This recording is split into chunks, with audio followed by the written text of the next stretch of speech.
Welcome to the Daily Coffee Pro by Map It Forward, friends.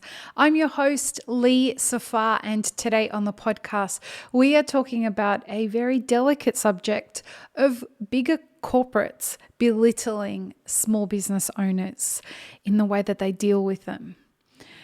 Before we get started, thanks to our presenting sponsor, the Coffee Consultants Mastermind 6-week program.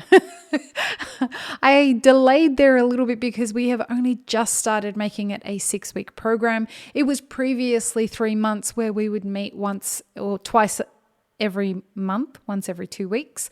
But now we're doing it every week for 6 weeks, and we start on the 3rd week of July. So if you're interested, go to mapitforward.org/group coaching. It is available now at the time that this episode airs. And you'll see testimonials. You'll see how great the first mastermind group that we ran for Coffee Consultants for 3 months went. And if this is something that you're considering for your career, I definitely recommend you getting in on this 6-week program and learning all the things that you should know before you go into it so that you are better prepared for building a successful and well-paid career as a consultant in the coffee industry, no matter where you are in the world. So let's talk about our subject for today, which is corporates belittling small business owners in the coffee industry. This is something that we encountered with somebody in our mastermind groups, whereby they were dealing with a bigger corporate that had decided to open coffee shops. And they're starting with their first one. And the CFO and CEO of that company decided to come to this person and tell them that the spreadsheets and the information that they were handing over weren't quite up to the standard of what this group had been used to, and that they were too basic for what he had presented to them for the information that they needed. And I giggled when I heard this story. And the reason I giggled is because the moment somebody says to you that something's too basic, what you're starting to hear there is far more information than they intended to share with you. In a time where we are starting to see beyond the bullshit of most businesses and most people representing businesses, when somebody says to you, what you're sending me is too basic, and you know you've sent them a detailed spreadsheet that's got hundreds and hundreds of line items of exactly what they asked for, and they're telling you that this is too basic, what they're saying to you is, I don't know what I'm reading. I don't know how to understand the information that you're sending me. So if something is too basic, my response to that would be, well, then it shouldn't be too difficult for you to understand it.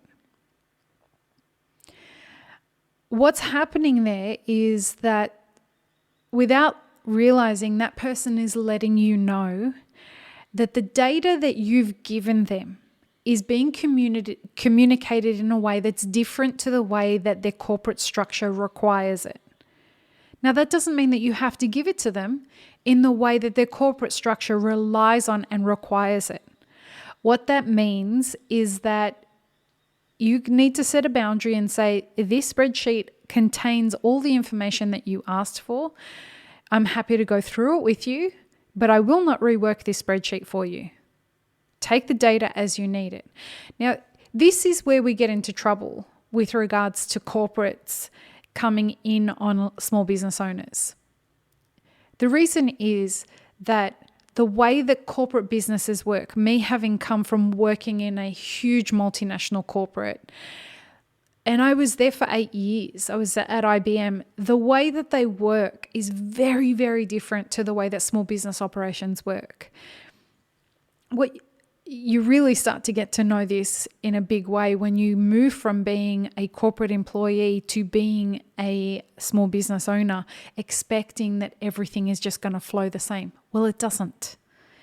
And when people are the CEO or the CFO in a big corporate and they're expecting you as a small business owner to provide them with the information that they need, the way that they do it, what they're saying is that you need to fall in line with the way that we do things.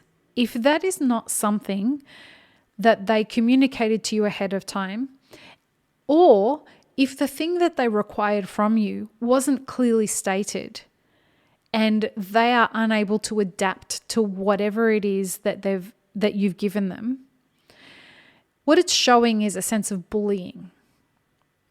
Now, if somebody starts to talk down to you as a small business owner, don't take it. If a big corporate tries to flex and tell you that you will provide exactly what we need, I would try and find a way to get some boundaries around that, because they may be using tactics of intimidation to try and get you to fall into line so that you can feel inadequate. Hearing what this person had told me about their experience with these corporates that had tried to convince him that he didn't know what he was talking about, and then to hear, because we had prepped for the meeting, to hear him go and speak in the way that he did with the information that he had and really create some boundaries around the way that he communicated made me really proud. Because at the end of the day, it doesn't matter who the person is or what company they represent or where they're from. When you know what you're talking about, people can try and intimidate you as much as they want. But usually in corporate, they have these strict guidelines, these very stringent guidelines that they operate in and the way that they're able to digest information. Small business owners are much more adaptive than that. They will happily go outside the requirements and color outside of the lines to get the job done. So if that means simplifying the information so that it can be read by the variety of people that need to read it, rather than overcomplicating the data so that it means that people who aren't quite as adapted at reading financial statements can read them, then that's what they'll do. Because small business owners have to cater to a wide audience in the things that they do. So I wanted to talk about this on the podcast because in case you are getting bullied by a company that has decided to buy you or a company that's decided to inquire about buying you or give you funding or whatever it is, just remember your voice is as important here as theirs is. So use it. Have boundaries. Don't be afraid to tell people, no, I'm sorry, I don't accept what you're saying. Also, don't be afraid to say to people, listen, my friend, talking down to me is not going to help this relationship move forward. Either you're going to speak respectfully to me or we're going to walk away from this right now. If you liked this episode and the things that we spoke about here, please remember that showing us a little bit of love helps these fucking algorithms recommend the content to more people. So please go ahead and help us out and like this content wherever you're listening to it. Peace, love, and peanut butter, friends. Keep to those boundaries and have an amazing rest of your day.